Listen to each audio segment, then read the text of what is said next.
तो जय हिंद स्टूडेंट्स, मैं आज आपको 10th क्लास के जितने भी फार्मूले हैं ये इस वीडियो में आपको याद करवाने वाला हूँ, वो भी मौखिक। देखिए स्टूडेंट, मैं प्रॉमिस करता हूँ कि इस वीडियो को देखने के बाद आपको 10th क्लास का पूरा फार्मूला रिवीजन हो जाएगा।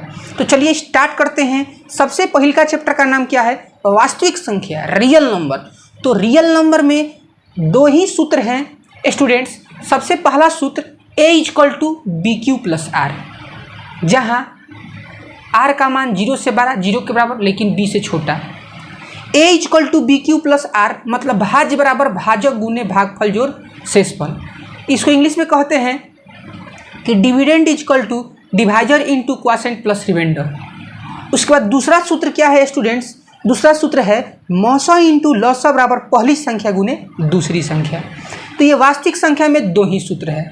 चलिए ले चलते हैं दूसरा चैप्टर पे। दूसरा चैप्टर का नाम है बहुपद, पोलिनोमियल। तो पोलिनोमियल का सूत्र देखते हैं। एक घाती बहुपद के लिए एक ही सूत्र है, अल्फा बराबर -b/a। द्विघाती के लिए आपका 5 या 6 सूत्र है। स्टार्ट करते हैं। Alpha plus beta -b/a, alpha into beta c/a, 1/α plus 1/β -b/c, alpha square plus beta square. तो b² - 2ac बटा में a square, 1/α square plus 1/β square. तो b² - 2ac बटा में c स्क्वायर, अल्फा/बीटा प्लस बीटा/α। तो b² - 2ac बटा में ac। चलिए स्टूडेंट, त्रिघाती बहुपद का 3 सूत्र होता है। Alpha plus beta plus gamma = -b/a, alpha beta plus beta gamma plus gamma alpha = c/a, alpha into beta into gamma = -d/a। तो बहुपद का यही सूत्र समाप्त हो जाता है। और जो बहुपद निकालने का सूत्र होता है px = होता है a into x² minus alpha plus beta into x plus alpha into beta. देखिए स्टूडेंट, ले चलते हैं आपको इसके बाद वाले चैप्टर में। तो बहुपद के बाद कौन सा चैप्टर है? दो चर वाले रैखिक समीकरण युग। तो इसमें बताते हैं आपको सूत्र है कि अगर आपको दो समीकरण दिया हो ax + by + c = 0, dx + ey + f = 0, तो इस दोनों समीकरण को हल करने का 5 विधि होता है। प्रतिस्थापन विधि, तुलनात्मक विधि, लुप्तीकरण विधि, ब्रजगुणन विधि और अनुपात निर्णय विधि। तो इसमें x = होता है bf - ce बटा ae - bd। x = y = हो जाएगा cd - af = बटा में ae - bd। चलिए ले चलते हैं आपको द्विघात समीकरण की तरफ से। तो द्विघात समीकरण का एक ही सूत्र है, द्विघाती सूत्र। x = -b plus minus √b² - 4ac बटा में 2 है। और इसमें जो विवेचक का मान होता है वो b² - 4ac होता है। और उसके बाद आपका समानांतर श्रेणी है। तो समानांतर श्रेणी में स्टूडेंट्स दो सूत्र है, tn सूत्र, sn सूत्र। तो tn सूत्र है a + n - 1 × d और sn सूत्र है n/2 × 2a + n - 1 × d। उसके बाद आपका ज्यामिति आता है। तो ज्यामिति में थेल्स प्रमेय है, पाइथागोरस प्रमेय है और वृत्त की स्पर्श रेखा है। तो थेल्स प्रमेय क्या है? यदि किसी त्रिभुज में आधार के समानांतर कोई रेखा खींची जाए, तो जैसे ABC में DE समानांतर BC, तो AD बटा में DB बराबर में AE बटा EC। उसके बाद पाइथागोरस प्रमेय में ABC में कोण B समकोण है, तो AC² = AB² + BC²।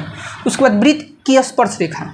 तो वृत्त की स्पर्श रेखा त्रिज्या पर 90 डिग्री का कोण बनाती है और किसी बाह्य बिंदु से वृत्त पर खींची गई दो स्पर्श रेखाएं आपस में बराबर होती है। उसके बाद ले चलते हैं आपको नियामक ज्यामिति में। तो नियामक ज्यामिति में 10 सूत्र हैं दोस्तों। सबसे पहले डिस्टेंस फार्मूला। दो बिंदुओं के बीच का डिस्टेंस फार्मूला क्या होता है? तो होता है √x1 - x2 का whole square plus y1 - y2 का होल स्क्वायर। मूल बिंदु से किसी बिंदु का दूरी होता है √x² प्लस y²। दो बिंदुओं के बीच का मध्य बिंदु का सूत्र होता है x1 + x2/2 plus y1 + y2/2। उसके बाद केंद्रक का सूत्र क्या होता है? x1 + x2 + x3/3 plus y1 + y2 + y3/3 हो जाएगा।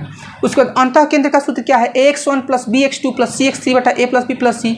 उसके बाद ay1 + by2 + c/3 बटा a + b + c। त्रिभुज का क्षेत्रफल क्या होता है? mod 1/2 x1 × y2 - y3 plus x2 × y3 - y1 plus x3 × y1 - y2। इससे क्षेत्रफल निकलता है। उसके बाद नियामक ज्यामिति के बाद आपका क्षेत्रमिति है। तो क्षेत्रमिति में 2D और 3D वस्तुओं का क्षेत्रफल याद करना है। जैसे आयत का क्षेत्रफल L × V, वर्ग का क्षेत्रफल भुजा स्क्वायर, वृत्त का क्षेत्रफल पाई आर स्क्वायर। घन का क्षेत्रफल तो कितना होता है 6 गुना भुजा स्क्वायर। घनाभ का क्षेत्रफल 2 into L B plus B H plus H L. उसके बाद बेलन का क्षेत्रफल 2 pi R H, 2 pi R into R plus H. मतलब कि जितने भी आपको 2D और 3D का सूत्र है आपको याद कर लेना है। उसके बाद आपका है क्षेत्रमिति के बाद त्रिकोणमिति। तो त्रिकोणमिति में लाल बाई काका होता है। साइन थीटा इक्वल टू लंब बाई कर्ण, कोस थीटा इक्वल टू आधार बाई कर्ण और टेन थीटा इक्वल टू लंब बाई आधार। और इस तीनों का उल्टा होता है कॉट सेक कॉसेक। और जो त्रिकोणमिति में जो वर्ग वाला सूत्र है 3 गो है। Sine square theta plus cos theta equal to 1, 1 plus tan square theta equal to sec square theta, 1 plus cot square theta equal to cosec square theta. ये सब सूत्र है। उसके बाद जो त्रिकोणमिति का मान सारणी है वो आपको याद कर लेना है। ये बात हो गया।